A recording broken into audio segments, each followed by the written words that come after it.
I'm Elahe Amani. I am member of the board of Women's Intercultural Network. I'm chair of Global Circles of Women's Intercultural Network and also a member of the steering committee of the Iranian Circle of Women's Intercultural Network. Welcome to ICWIN, which stands for Iranian Circle of Women's Intercultural Network, our third annual Women's Equality Day. It's my privilege to introduce my fellow board member, Kathleen, which I know her for a long time, since Beijing conference, since 1995, to be the MC of this program. Kathleen has served public, private, and nonprofit sectors for more than 30 years as a strategic communication professional specializing in community outreach, media, government affairs, and crisis communication regarding community issues, public safety, housing, transportation, and the environment.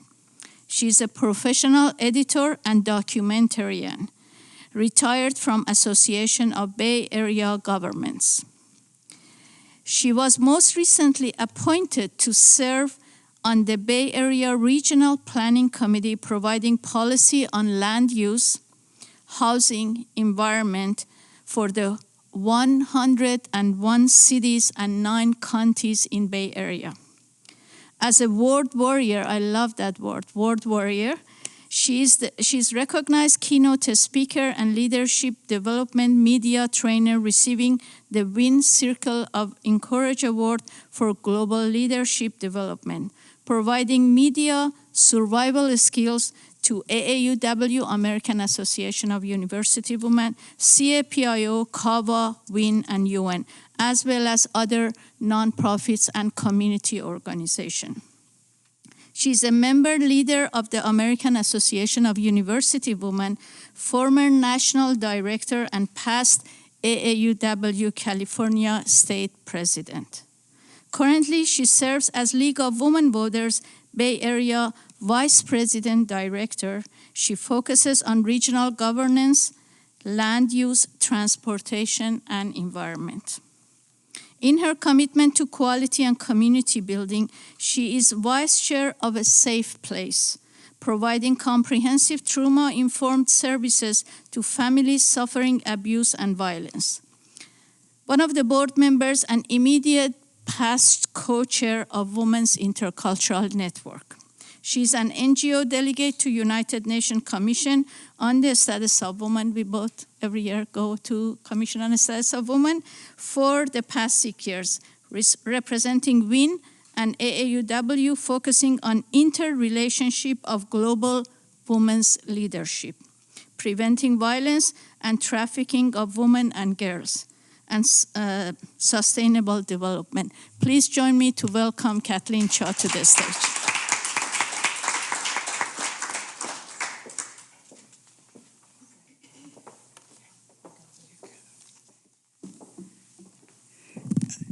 Don't you love the laundry list of all that we all do? It's kind of the way it is. I wanted to, we are more than what we serve on. And I think today, Women's Equality Day, is about all of us and our role, in a sense, not just the past and the present, but also what we are moving forward, not only for us, but for all women, not because men are not there, but because the role of women and our voice is critical to these times, never more so than in the past. And in fact, it seems to be a continual kind of challenge. But also our girls, our young women, and our young men. But I love what Elizabeth Cady Stanton said. She said, we don't want our girls to be adjectives, we want them to be nouns. Think about that. We are not describing, we are part of the action. So that's my opening to you. There's more, but I wanted to also first give you the formal welcome. As I mentioned, we live in interesting times. And hence today has been called a National Day of Action. not just here, but this is what's happening all around the United States and actually in many other countries as well. So what better way to do it than 98th anniversary of Women's Equality Day? I thought it was important just to give you a real quick insight how we got to where we are today. It was 1868 when the 14th Amendment was passed, and finally by 1870. And what it did at that time, it prohibited central or state government, a little bit different kind of government, from denying an American citizen the right to vote based on their race, color, or previous conditions of servitude. Interesting reflection of the time. So there it was passed, 1870, did not include women. Women struggle, and they'd been struggling before, and they helped, in a sense, get this on there. Did not matter. Finally, in 1878, California Senator with Susan B. Anthony and Elizabeth Cady Stanton introduced an amendment that would include women to make sure. It did not. It not only suffered opposition, it was just the way that women who were trying for the vote, many, if they didn't serve in jails, they were, vilified and what have you. Now, the movement wasn't going well. They had an idea. They were looking at different states, and there was a whole group of them said, go west. And a whole group, besides women already here in California, came to California around 1910, 1911. And they literally stormed the state up and down to get the women's right to vote in California. And you're talking buggies, you're talking whatever they had. And remember, and they went into every rural community possible up and down California. In the end, in 1911, the vote passed for women to have it. They were one of the first, in a sense, to get the right to vote. And interestingly enough, with all the districts where they won literally by 1% in every district, really by one vote. Your big cities didn't do it. No, they did. The big cities where they were winning, where they really were the rural communities. Now, God bless the men, because they're the ones who were voting. And they could change the whole thing. That particular success galvanized other things and throughout, until finally, that was just then, that was 1911. Finally, then, they'd done that amendment, but it wasn't until 1914, after the 1878, they reemerged another amendment. And you basically, on May 1919, Congress voted in favor of this, and they sent it to the states for ratification. Now, if you thought they had trouble before, you should have seen them going to the states to get this ratified. Women and many men helped, but the sacrifices that they made, until finally they get to Tennessee, and this was the pivotal state, and time was running out too. Tennessee, now there is records of them there in the hotel rooms. They'd come from all over to lobby and do it, and it wasn't going well. They didn't see that they were going to be able to win. Except, come the vote, a young man, one of the youngest in Tennessee, his name was Henry Burns, gets a telegram from his mother. And his mother said to him, "You do the right thing." Literally told him how to vote and what to do. And much to the surprise of the gathering, the state gathering, they fully expected him to vote, against it. He voted for it, and that was the carrying vote. So that was then. So in 1970 is when Bella Abzug and a number of them decided we're going to get the Women's Equality Day and do it. But it wasn't just about celebrating all of the women, the history that had been made socially, culturally, and what have you by women. It was also to really put into perspective, we have not achieved what we needed to achieve. Equality is an interesting word, whatever it means, social, culturally. We have the issues of pay equity. We have the issues of the healthcare issues. And when I say we have economic sustainability issues, our access, are we doing what we're doing? Because if we don't have a good, balanced society, we will not survive. And that is, you see that in other countries, and we have to remember that. It's not about giving one more than the other. It is about giving a balance and giving so that we can all be able to make the kind of country that we would like to be. The issues that we have in front of us, the systemic and pandemic issue of violence against women. It is out there, and how can you solve that, whether by legislation, community action, there is a whole array of it, but you must address it because that is considered one of the biggest drains on us succeeding is by the violence that women and girls and families endure. We have the issue not only of that, but of trafficking. Trafficking is a universal. I live in Oakland, Alameda County. We're considered, by the way, one of the leaders in terms of a trafficking central. Who would think? You would not think of it, but it's kind of a portal where people are shipping through. Young women, all different ones. People like to say, well, trafficking is about those people. We are those people. It is all of us that are being that. Trafficking. Another issue that's coming up that we haven't talked about before, and I won't go into it more, is ERA. The ERA amendment, which is a real guarantee of our quality, it's come back around. It has failed before. Now there's a whole lot of other things happening. The Electoral College being abolished. That is a huge federal issue. I'm giving you all these, and the Electoral College is one of those nobody would have touched until the last few elections. And they've decided that maybe the process is outdated. We need to move on. Not so easy. But what I'm trying to say to you, the issues are there. They're out there. And we're going to have a chance to talk about them, be able to look at these. And I think I've hit we know how much my personal remarks were to be. So I'm watching the clock or whatever. We'll talk more. Now, I want you to keep in mind what you are part of. That it's not the ones you'll see here. It is each one of our role. We are true servant leaders. And if we don't raise our voices and take our voices and translate them into action, we will not move forward. Whatever we're doing, small, medium, and large, it makes the difference. We have a term in communications, we call it critical mass. If you have enough doing it, small begins to give you the groundswell. So there's never too small an effort. It's all about it. So we're kind of here, the call for action to get you all excited. Go out there and change the world, or as we say, make democracy work. We're going to talk a lot about elections and why are we talking about the vote?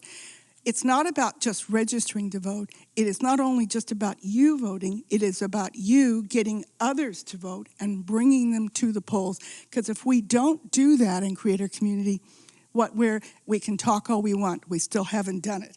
So, as you saw, the slideshow, WIN and its circles strive for collaboration with like-minded organizations and individuals, which you're going to meet. We would like to acknowledge these organizations that have collaborated and supported to make today possible. The Center for Reproductive Rights, CRR, Los Angeles Women and Girls Initiative, Women's March LA Foundation, Women's Intercultural Network, and Women's Voices Now. Just to remind you, ICWIN is 100% volunteer, as we all are. People always ask me, well, gee, aren't you being paid? If you can't afford me, to be very honest. But no. but what we are trying to do is value. Our volunteer time is invaluable. It is what makes us work. So, but your volunteer base and programs are financed through donations. So at the end of today's program, if you haven't already, we invite you to donate, $10 or more to help underwrite all our expenses. You know that these are, you have to do this. So, yes, we do live in interesting times. It's been an eventful period in the realm of reproductive rights. New achievements, new challenges, but an incredible amount of struggles right now to hold on to these achievements from the past. We know from everything from our Supreme Court nominees to just what's going on into local communities with clinics. We are in interesting, challenging times. So we have a very interesting keynote speaker, I think, who's really going to give you some interesting insight. It's my great honor to introduce Ms. Abby Land. And her resume and bio is incredibly long. I've shortened it a little, but I do want to read a lot of it because it gives you insight into the incredible, not only strong women, but women of action and why and where we are and how we got to where we are because of actions like Abby Land. She is the executive director of LA County Women and Girls Initiative.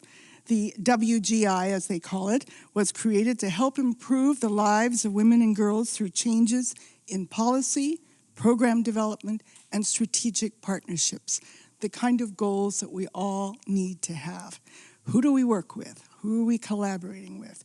Because I'm going to quote a saying, one woman alone as a leader is inspirational, but a group of women working together, that's transformation. And that's what a lot of what this is about today.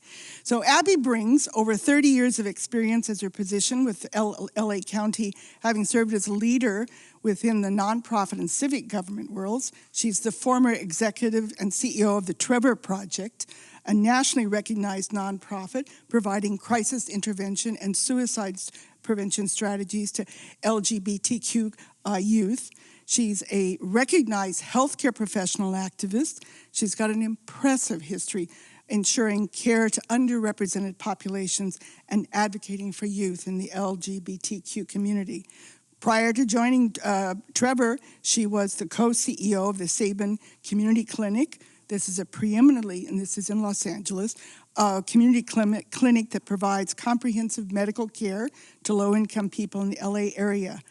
She has a wealth of public policy knowledge, and she was elected council member of the city of West Hollywood in 1986 to 1997, and then from 2003 to 2015, she served as mayor 5 times. They know where to pick them is how it goes. She is known for her support and leadership on women's issues, LGBTQ rights, affordable housing, healthcare access, and civil liberties. And it's through her advocacy that she was instrumental in the development of the city's women's and disability advisory boards. You can't solve a problem if you don't have a voice, and that's what the value of these boards are. She's done the domestic violence prevention program for same-sex couples, green building ordinance, and landmark gun control.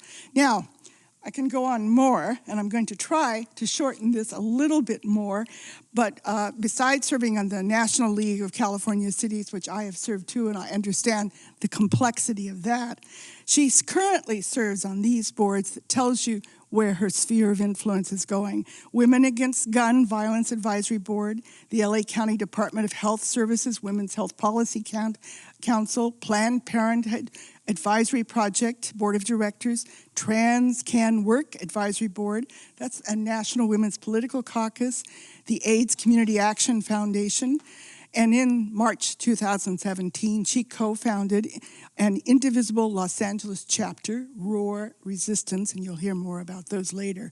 Besides being a popular speaker, she's received an incredible amount in a very short period of time, I'd like to say. A lot of awards and contributions, from a lifetime achievement for her commitment to affordable housing. I always like, well, why a lifetime? We're just beginning. It's the way I look at it. Lifetime achievement to her affordable housing by West Hollywood. Community Housing, Spirit of Community Award for raising awareness of HIV/AIDS, the 28th Congressional District 2016 Woman of the Year Award, 2017 Southern California Leadership Network Advisory, Visionary 30 in 30 Award, as well as, a lot of numerous others. And I've shortened it, to be very honest, but may I introduce Abby Land.